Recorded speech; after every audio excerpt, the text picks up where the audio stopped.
저는 올해 36의 평범한 회사원입니다. 중소기업에서 관리직으로 근무한 지 8년 정도 되었고, 작년에 결혼하면서 신혼집을 구하게 되었어요. 직장은 서울이지만 조금 더 여유로운 환경을 원해서 경기도 외곽으로 신혼집을 알아보던 중이었습니다. 부동산을 여러 군데 돌아다니다가 처음으로 친절하다는 느낌이 들었던 곳이 있었어요. 그게 문제의 시작일 줄은 정말 꿈에도 몰랐습니다. 그 남자, 공인중개사 김도윤. 나이는 39. 말투도 부드럽고 거래를 참 깔끔하게 진행해줬어요. 처음엔 아무런 의심도 안 했어요. 아내도 그 사람을 꽤 신뢰하는 눈치였어요. 심지어 저보다도 그와 말이 더 잘 통하는 느낌이 들기도 했죠. 저분은 진짜 프로페셔널한 것 같아. 아내가 그렇게 말할 때 저는 그냥 그래. 일 잘하네 정도로 생각했어요. 우리가 원하는 조건을 정확히 파악했고 한 채의 집을 추천해 줬어요. 신축은 아니었지만 실내 구조가 깔끔했고 주변에 마트랑 카페도 있었고 무엇보다 집 안으로 햇살이 정말 잘 들어왔어요. 아내가 너무 좋아했어요. 여기 살면 진짜 행복할 수 있을 것 같아. 그 말을 듣고 저는 망설임 없이 계약했어요. 그 집이 그렇게 지옥의 입구일 줄은 몰랐습니다. 이사하고 나서 한동안은 정말 좋았어요. 집 안에서 둘이 요리도 하고 주말마다 가까운 공원도 산책하고 정말 말 그대로 신혼의 로망이었죠. 공인중개사도 종종 연락이 왔어요. 집 불편한 건 없으시죠? 도배는 문제 없으셨나요? 세심하게 챙겨줘서 오히려 고마울 정도였어요. 그런데 그게 함정이었어요. 몇 달 지나고 나서부터 아내가 이상한 행동을 보이기 시작했어요. 원래는 집돌이 집순이처럼 둘 다 퇴근 후엔 집에만 있었는데 어느 날부터인가 아내가 저보다 먼저 외출하더라고요. 요즘 그림 모임 다녀. 디지털 드로잉 배워보려고. 저는 정말 좋게 생각했어요. 혼자만의 시간도 필요하니까요. 근데 문제는 그 모임 날이 항상 금요일 저녁이라는 점이었어요.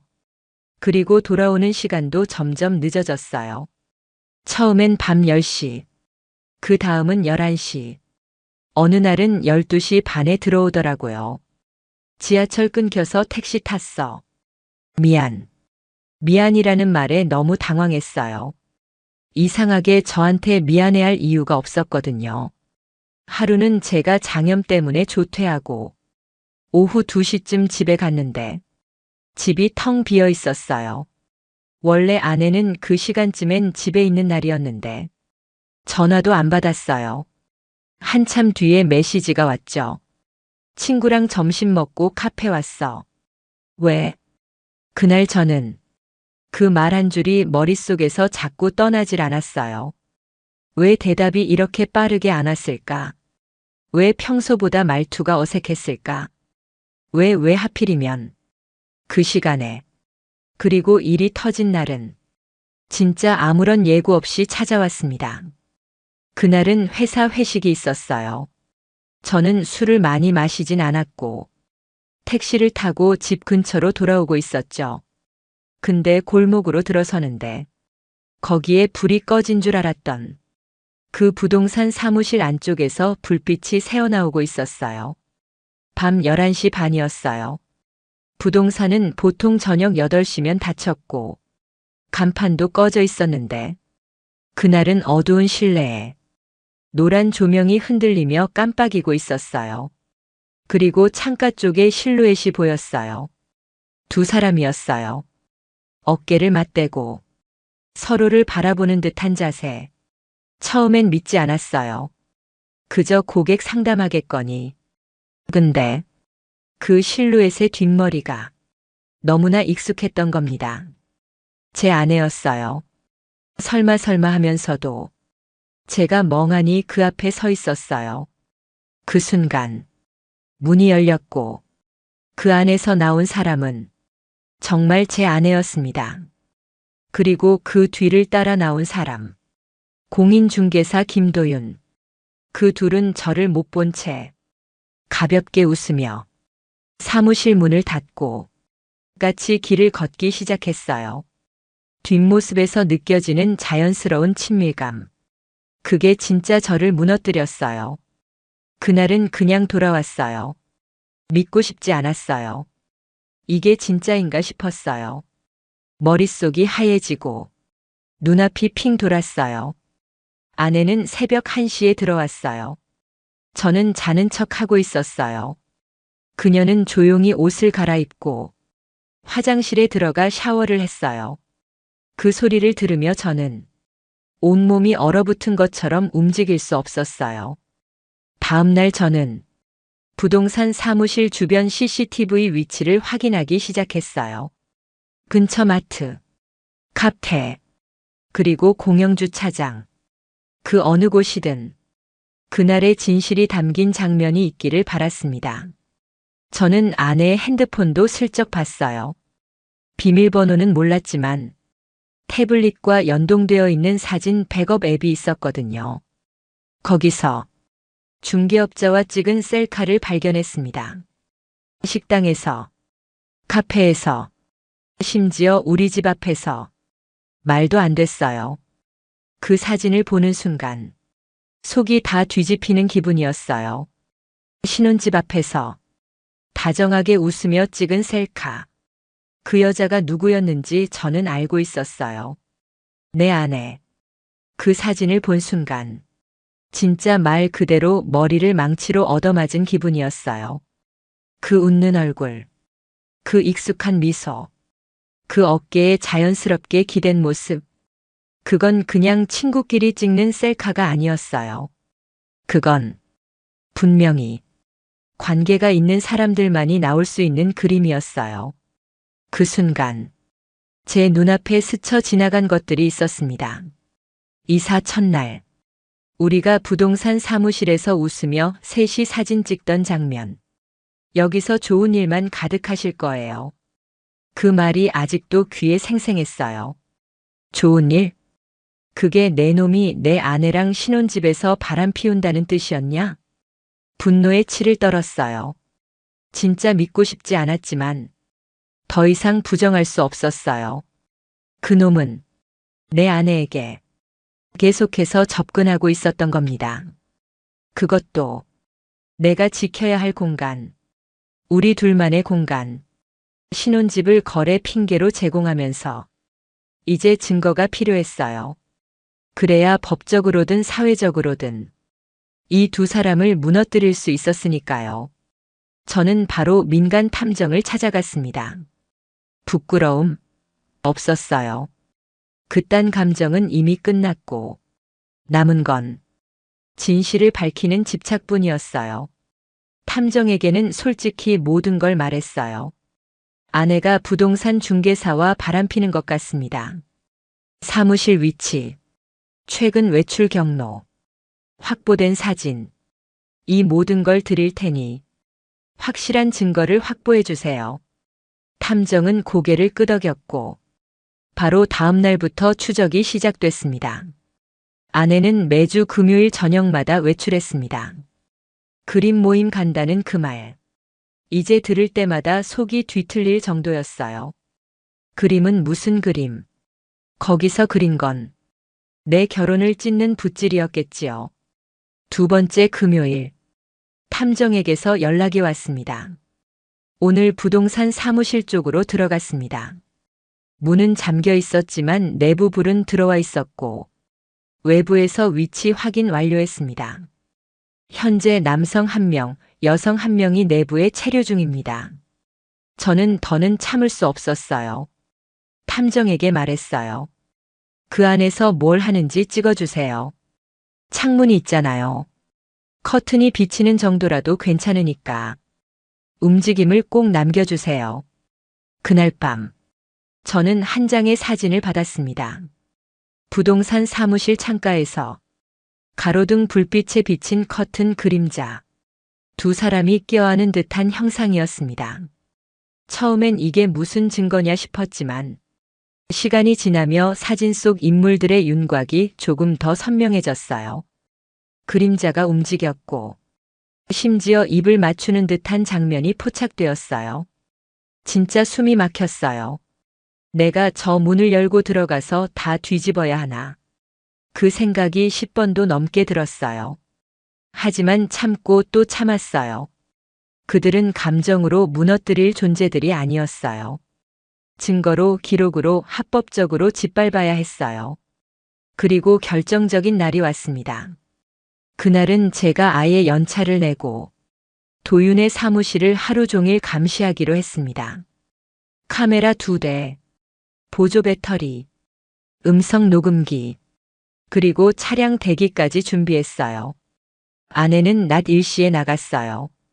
친구 만나러 나가. 오후에는 카페가 있을게. 또 똑같은 말이었어요. 귀에 박히도록 들어온 거짓말. 이제는 역겨웠어요. 그녀는 택시를 타고 나갔고 도윤의 사무실 근처 골목에서 내려 뒷문 쪽으로 들어갔습니다. 그 뒷문은 평소에는 잘 쓰지 않는 문이었는데 그날은 정확히 그쪽으로 들어가더군요. 그 후 15분쯤 지나 중개사도 들어왔어요. 슬리퍼에 반팔 셔츠 차림. 이상하게 편안한 복장이었어요. 업무를 보기엔 너무 허술한 차림. 마치 집처럼 편한 공간이었던 거죠. 그때부터 3시간 동안 그 안에서는 어떤 움직임도 포착되지 않았습니다.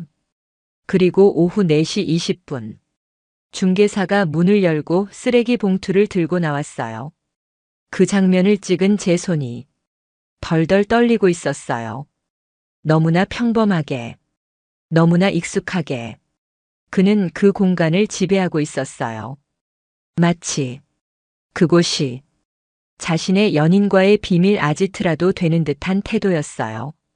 그날의 마지막.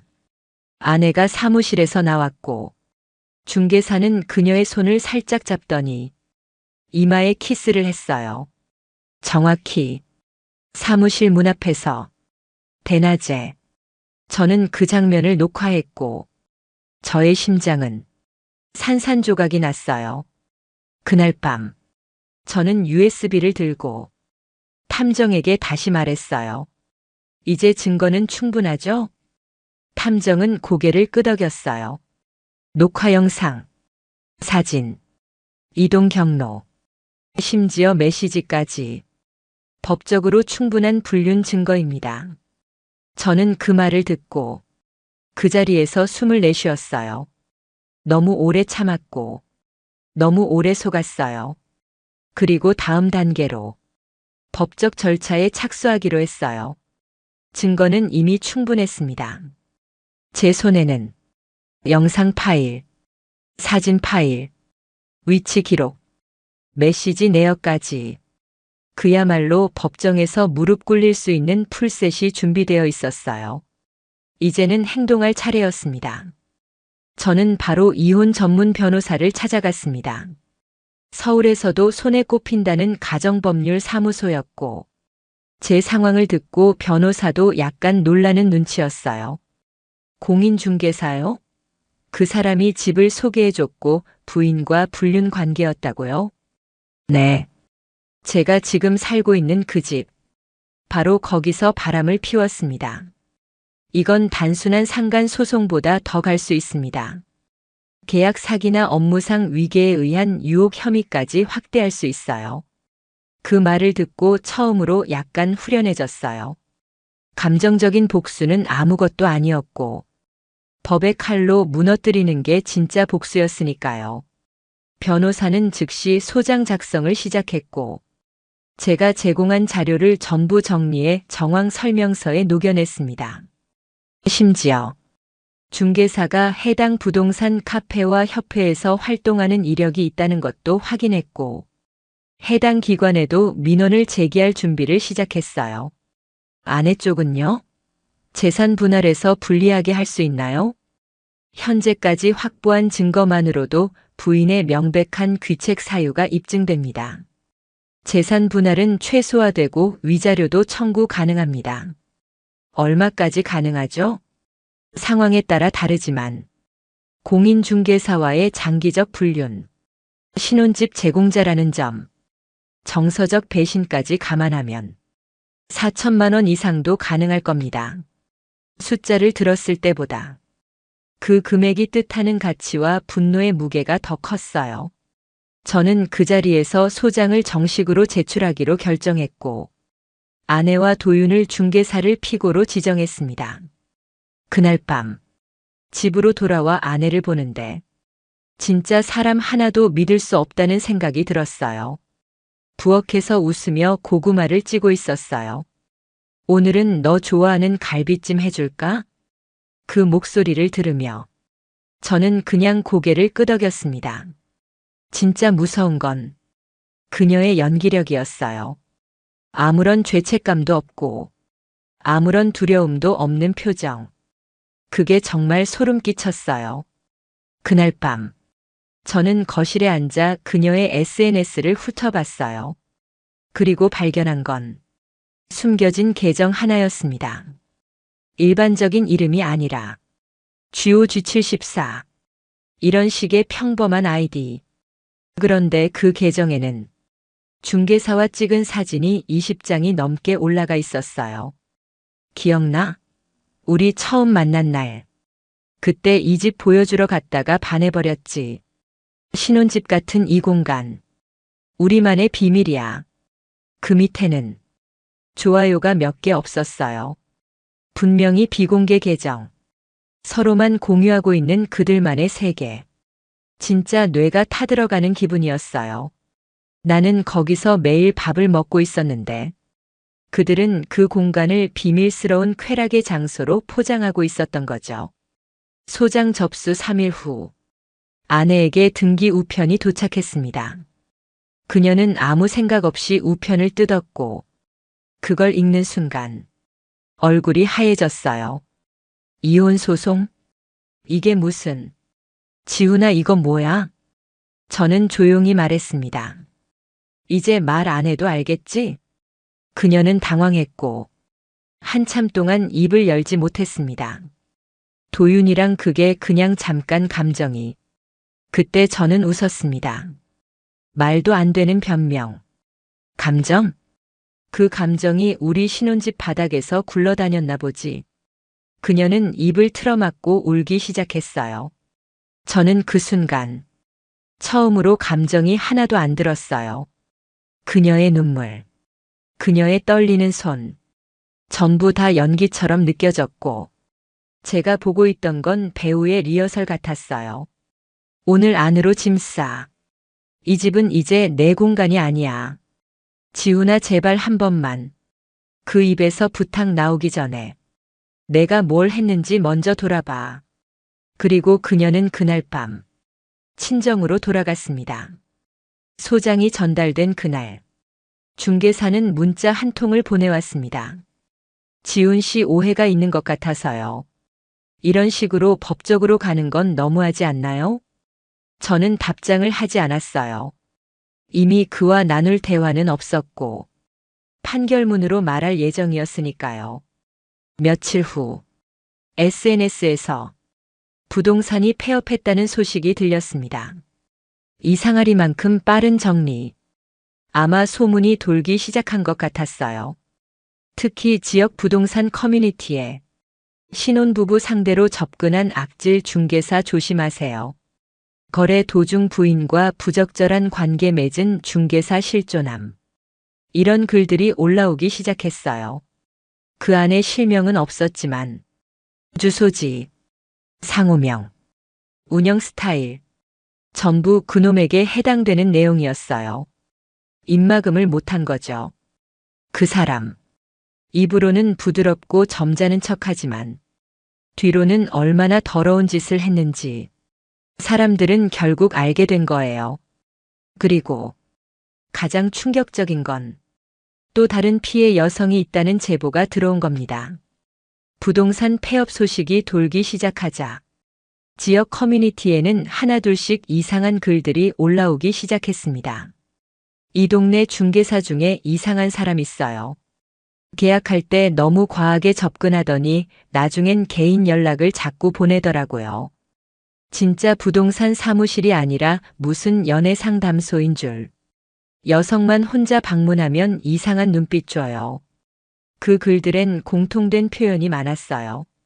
정중하고 젠틀한 이미지인데 그게 다 가면이었어요. 읽으면서 등골이 서늘해졌어요. 저만 당한 게 아니었던 거죠. 아내만 그 인간의 표적이었던 게 아니었던 겁니다. 그리고 한 댓글에서 진짜 충격적인 문장을 봤어요. 신혼집 소개받고 1년도 안 돼 이혼했어요.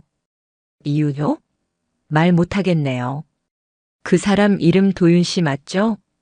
심장이 쿵 내려앉았어요. 제가 겪은 일이 누군가에게도 똑같이 벌어졌던 거예요. 저는 바로 해당 사용자에게 쪽지를 보냈습니다. 그리고 그 여성분과 통화하게 되었어요. 그녀의 목소리는 처음부터 울먹였고 말끝이 떨리고 있었어요. 그 사람이 처음엔 너무 친절했어요. 신혼집 계약할 때 정말 감사했거든요. 근데 이사하고 나서부터 계속 연락하고 밥 한 번 먹자고 그게 한두 번이면 모르겠는데 매주 연락이 왔어요. 결국 그녀의 남편이 의심했고 카톡과 통화 기록에서 도윤이 보낸 이상한 메시지를 찾아냈다고 했어요. 혼자 있는 시간 많아지면 힘들죠? 저는 그런 거 잘 이해합니다. 그 집은 둘만의 공간이어야 해요.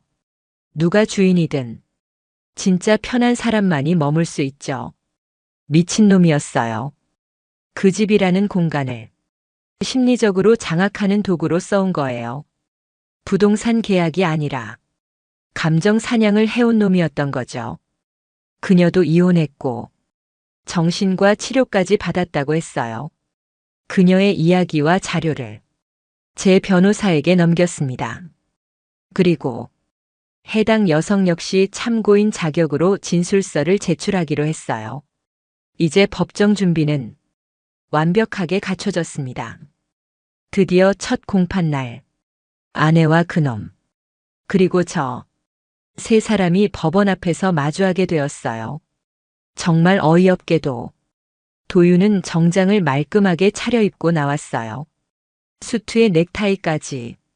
그리고 그 입가엔 살짝 미소가 걸려 있었습니다. 이 자식은 아직도 자기가 통제할 수 있다고 생각하는구나. 저는 그렇게 느꼈어요. 법정 안은 차가웠습니다. 판사는 조용히 소장을 읽으며 말했습니다. 본 사건은 주거 계약 과정에서 발생한 상간 행위에 대한 민사소송이 포함되어 있습니다. 원고는 심각한 정신적 피해와 혼인 파탄을 주장하고 있습니다. 변호사는 준비한 자료를 차례대로 제출했습니다. 신혼집에서 찍힌 도윤과 아내의 다정한 사진, 사무실 뒷문으로 들어가는 영상, 실루엣 속 키스 장면, 도윤의 멘트가 담긴 SNS 비공개 계정, 피해 여성의 진술서. 판사는 한동안 말없이 자료를 넘겼습니다. 그리고 아내 쪽 변호사가 마지못해 입을 열었어요. 피고는 감정적인 혼란 속에 일시적인 판단 미스를 했고, 이는 장기적 불륜이라 보기 어려운 상황이었습니다. 또한 공인중개사라는 신분은 업무 외 사적 관계에 영향을 주지 않았습니다. 그 말을 들으면서 웃음이 나왔어요. 신분은 영향 없다고요? 계약 후 접근, 신혼집 제공, 개인 연락, 사적 만남. 그게 다 업무 외입니까? 제 변호사는 일어서서 차분히 말했습니다. 상간남은 주거 공간이라는 가장 사적인 장소를 미끼로 혼인 관계를 파탄시켰고, 그로 인한 원고의 고통은 단순한 불륜을 넘습니다. 이건 의도적 접근이었고, 공간을 통한 감정 조작이었습니다. 판사는 고개를 끄덕였습니다. 이후 몇 차례 더 공판이 이어졌고, 중개사는 점점 무너져갔습니다. 참고인으로 출석한 피해 여성의 증언, 그리고 그의 부동산이 최근 민원으로 폐업했다는 행정기록까지 제출되었어요. 법정 밖에서는 지역 커뮤니티에서도 더 많은 제보가 이어졌고, 결국 지역 부동산 협회에서 그놈에 대한 공식 징계 처분이 내려졌습니다. 그는 공인중개사 자격을 영구 박탈당했습니다. 그리고 마지막 판결날, 판사는 조용히 선언했습니다. 피고 김도윤은 원고의 혼인 관계를 침해한 책임이 명백하며 이에 따라 위자료 4천만 원 지급을 명령합니다. 피고 아내는 혼인 파탄의 직접적 귀책 사유가 인정되어 재산 분할 청구는 기각됩니다. 혼인은 즉시 해소되는 것으로 판결합니다. 모든 게 끝났습니다. 법정에서 나오는 순간 모든 게 멈춰 있는 듯 했어요. 사람들 발소리, 엘리베이터 문 열리는 소리, 변호사의 마지막 인사, 그 모든 소리가 물속에서 들리는 것처럼 희미하게 퍼졌습니다. 도윤은 말없이 고개를 푹 숙이고 있었고, 아내는 저를 한번 바라보더니 입술을 깨물고 고개를 돌렸습니다. 그 순간 제가 입을 열었습니다. 이제 내 얼굴에서 웃음이 나올 일이 다신 없을 거야. 그 말은 제 복수의 마지막 한 조각이었습니다. 그리고 그날 밤 집에 돌아왔어요. 혼자 남은 신혼집. 이젠 신혼집이 아닌 배신의 흔적이 담긴 공간. 처음엔 그 집이 너무 싫었어요. 문 손잡이, 식탁, 침대 프레임, 어느 곳 하나 그녀의 그림자가 안 묻어 있는 곳이 없었어요. 하지만 이상하게도 며칠이 지나고 모든 가구를 치우고 도배와 장판을 새로 하고 나니 그 집이 내가 다시 태어난 공간처럼 느껴졌어요. 이혼한 지 3개월쯤 지나고 저는 회사를 통해 심리 상담을 받게 됐어요. 처음엔 뭔가 부끄럽기도 했는데 상담사와 마주 앉아 이런 말을 들었을 때 눈물이 왈칵 쏟아졌습니다. 당신 잘못 아닙니다. 당신은 피해자였고 버텨낸 사람입니다. 그 말에 전 무너졌고 그날 밤 처음으로 편하게 잠을 잤습니다. 그리고 4개월쯤 지나고 우연히 지인 모임에서 한 여성을 알게 됐어요. 그녀는 조용했고 말이 많지 않았지만 눈빛이 따뜻했어요. 카페를 운영하고 있다고 했고 전 그저 인사만 나누고 지나치려 했는데 그녀가 저에게 먼저 말했어요. 혹시 그 중개사랑 관련된 일 겪으신 분 맞죠? 심장이 철렁했어요. 어떻게? 저도 그 사람한테 당할 뻔했거든요. 결국 계약은 안 했지만 분위기가 너무 이상해서 도망치듯 빠져나왔어요. 그녀와 그렇게 대화를 나누다 보니 공통점이 많았어요. 상처도 비슷했고 누군가에게 기대본 경험도 오래된 사람들이었어요. 서로 상처를 알아보는 눈, 그리고 말없이도 위로되는 공기. 전 그때 처음으로 느꼈어요. 사람에게 실망한다고 해서 사람에게 다시 기대지 못하는 건 아니구나. 그녀와는 조금씩 연락을 주고받게 되었고, 점심도 먹고, 카페에도 가고, 함께 전시회를 보기도 했습니다. 하지만 우리는 이름을 부르지 않았어요. 서로를 편하게, 자연스럽게, 그저 옆에 있는 사람으로 대했습니다. 그리고 이혼 1년 후, 그녀는 말없이 제 손을 잡았습니다. 지훈 씨 이제 웃어도 돼요. 그 말에 전 고개를 끄덕였어요. 복수는 끝났습니다. 이제는 감정이 아닌 미래로 걸어가야 할 시간이었어요. 도윤은 업계에서 완전히 퇴출되었고 지방으로 내려갔다는 소문만 들렸습니다. 아내는 SNS도 삭제했고 연락도 한 번도 없었습니다. 그 사람들은 제 인생에서 더 이상 이름도 필요 없는 존재들이 되었어요. 지금의 저는 여전히 혼자지만 외롭지 않습니다. 그날, 그 판결, 그 집, 그녀의 눈물. 전부 다 지나간 일이에요. 이제는 하루하루 차분히 살아가며 마음속에 새기고 있는 말이 있어요. 공간은 사람이 만드는 거야. 그 사람이 어떤 사람이냐에 따라 그곳이 지옥이 되기도 천국이 되기도 하거든. 저는 이제 제 공간을 제가 사랑할 수 있는 사람들과 함께 채워나가려 합니다. 다시 사랑이 온다면 그때는 두려워하지 않기로요. 감사합니다.